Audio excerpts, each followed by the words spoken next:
RTV app వార్తల్ని క్షణాల్లో చదివే అవకాశం ఉంటుంది. ఒక న్యూస్ పేపర్, ఒక టెలివిజన్ ఛానల్ మీ చేతుల్లో ఎప్పుడూ ఉంటాయి. నా పేరు Andugula Francis, Reddy Ganapuram X MPTC, కుల క్షత్రియ పోరాట సంఘం ఏలూరు జిల్లా కార్యదర్శి. ఏజెన్సీకి ముఖద్వారమైనటువంటి పట్టెనపాలెం జల్లేరు వాగుకి దాదాపు 20 సంవత్సరాలు అయింది శంకుస్థాపన చేసి. ఇప్పటికీ ఈ బ్రిడ్జి పూర్తి కాలేదు. దీనివల్ల చాలా ప్రమాదాలు జరుగుతూ ఉన్నాయి.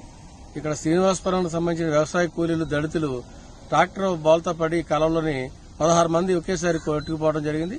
అప్పుడు అధికారంలో టీడీపీ ప్రభుత్వం ఉంది. వాళ్ళకి కొద్ది గొప్ప ఇచ్చేసి అక్కడ సరిచేశారు. వాళ్ళకి ఎలాంటి నష్టపరిహారం ఇవ్వలేదు. వాళ్ళకి ఉద్యోగాలు ఇస్తారని చెప్పి అదే అయిపోయింది.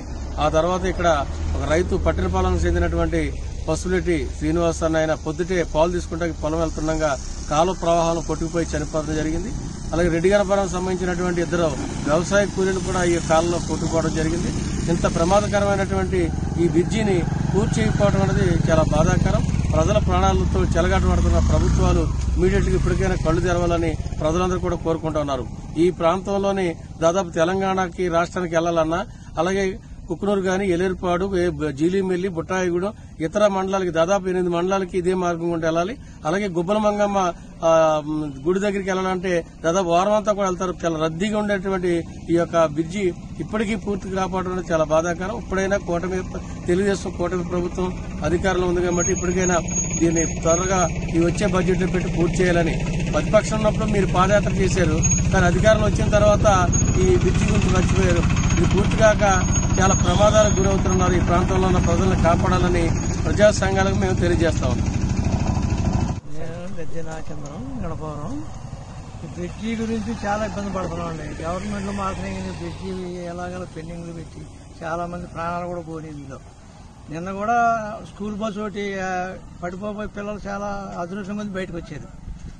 మోటార్ రైలు అతను నిన్న పడిపోయి పాపం కాళ్ళు దెబ్బలు గట్టిగా తగిలినాయి. నిన్న రీసెంట్గా నిన్న అది చాలా రోజుల నుంచి ఇబ్బంది పడుతున్నారు. ఆరోగ్యం ఏదైనా తేడా వచ్చిన కావాలి. వర్షాకాలం అయితే మరీ ఇబ్బంది అనుకోండి. అది ఇక ప్రాణాలు పోయినాయి. అసలు దాటి చాలా మంది చాలా లేడీస్ వెళ్ళాలంటే దిగి నడిచి ఒకరికి వచ్చి మళ్ళీ ఎక్కించి మళ్ళీ అలవాటు వస్తుంది. ఇక బస్సు రూట్ అంటే క్లోజ్ చేయాలి అనుకోండి. ఇక బస్సు రూట్ లేక బస్సు ఫెసిలిటీ కూడా లేదు మాకు అసలు. దాని గురించి కొంచెం ఎన్ని గవర్నమెంట్లు మారుతున్నాయి, కానీ ఎవరో దీని గురించి శ్రద్ధ తీసుకుంటారు. దీని గురించి కొంచెం శ్రద్ధ తీసుకుని గవర్నమెంట్ ఇప్పుడైనా కొంచెం బ్రిడ్జి పూర్తి చేస్తే ప్రజలకు ఇబ్బంది లేకుండా, ఏజెన్సీ ప్రజలు మరీ ఇబ్బంది పడిపోతున్నారు దీని గురించి. నా పేరు సాయిదుర్గ. నేను రెడ్డి గణపవరం స్కూల్లో 9వ తరగతి చదువుతున్నాను. మేము రోజు స్కూల్కి వెళ్ళడానికి ఈ వంతెన దాటవలసి వస్తుంది. వర్షాకాలం చాలా ఇబ్బంది అవుతుంది. నాకు తెలిసినప్పటి కాడి నుంచి ఈ వంతెన అసలు కట్టడం లేదు. అందు గురించి వంతెన కట్టాలని అడుగుతున్నాం. నా పేరు స్వర్ణలత. నేను 9th క్లాస్ చదువుతున్నాను.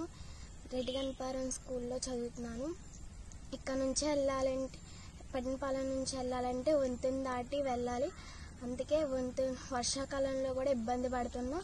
ఫుల్ కాలువ వస్తుంది, మొత్తం కాలువ మొత్తం తెగిపోతుంది. వంతెన వేస్తామని కోరుకుంటున్నాం. మరిన్ని వీడియోస్ కోసం ఛానల్ సబ్స్క్రైబ్ చేయండి. లేటెస్ట్ అప్డేట్స్ కోసం వాట్సాప్ ఛానల్ ఫాలో అవ్వండి. అండ్ లింక్ డిస్క్రిప్షన్ లో ఉంది.